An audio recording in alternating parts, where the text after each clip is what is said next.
कारणाबद्दल जेव्हा आम्हाला कळालं, भरपूर फॉर्म्स लोकांनी तिथं भरलेत, आम्ही आलो आणि भरपूर जणांची तसं आम्ही संपर्क साधला. त्यातल्या त्यात 20 ते 23 लोकांनी त्यांचे फॉर्म माघारी घेतले.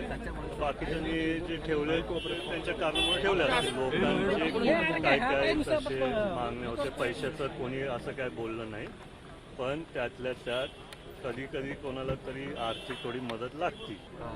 बारामतीकरांना आवाहन करण्यापेक्षा मी जेव्हा गावागावी दौरे करत होतो, सगळ्यांच्या मनात स्वतःच एक आशा होती की दादांसाठी ह्यावेळेस स्वतःच येऊन तिथं चांगल्या टक्केवारीने मतदान करणार होतो. मी सारखं सांगत आलोय की जर ते त्यांच्या वतीने प्रचार करत असतील, ते त्यांच्या वतीने करतायत दादांसाठी.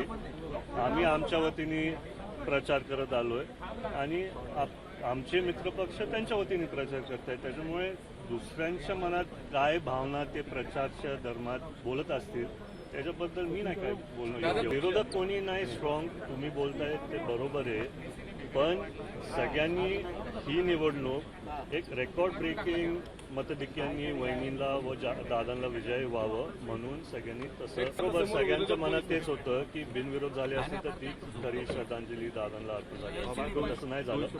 म्हणून यावेळेस गावागावी जाताना पण जिल्हा परिषदपेक्षा प्रतिसाद खूप लोकांचा होता. ते त्यांची भावना मला सांगत होते आणि दादांचं प्रेम सगळ्यांच्या मनात तसं दिसत होतं. या प्रचारात आम्ही तुमचं भाषण ऐकलं. अगदी दादांचे तुम्ही म्हणजे जे आठवणी आहेत उजाळ्यामुळे लोक तुमच्या दादांना बघत होते.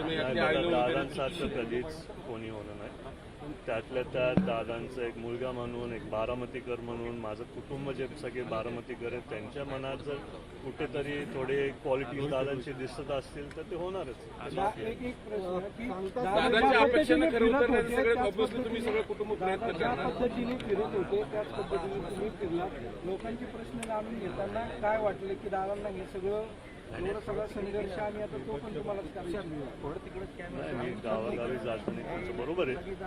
दादांनी अनेक वर्ष कष्ट घेतले आणि बरोबर आहे खूप काही मुद्दे होते आणि खरंच वाटलं नव्हतं की दादा आपल्याला सोडून म्हणजे गेले.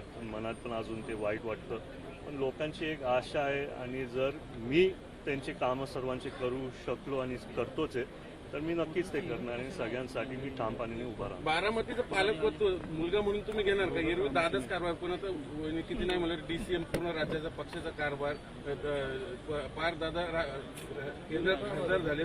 बारामती एकूण मतदारसंघ दादांच्या जागी तुम्ही सगळे जे नाही बघा, दादांची जागा कोणी घेऊ नाही शकत. मी तुम्हाला सारखं बोलतोय आणि मी एकटाच नाही, वहिनी असू द्या, पारदादा असू द्या, मी असू द्या, आम्ही तिघं बारामतीसाठी कष्ट घेणार काम.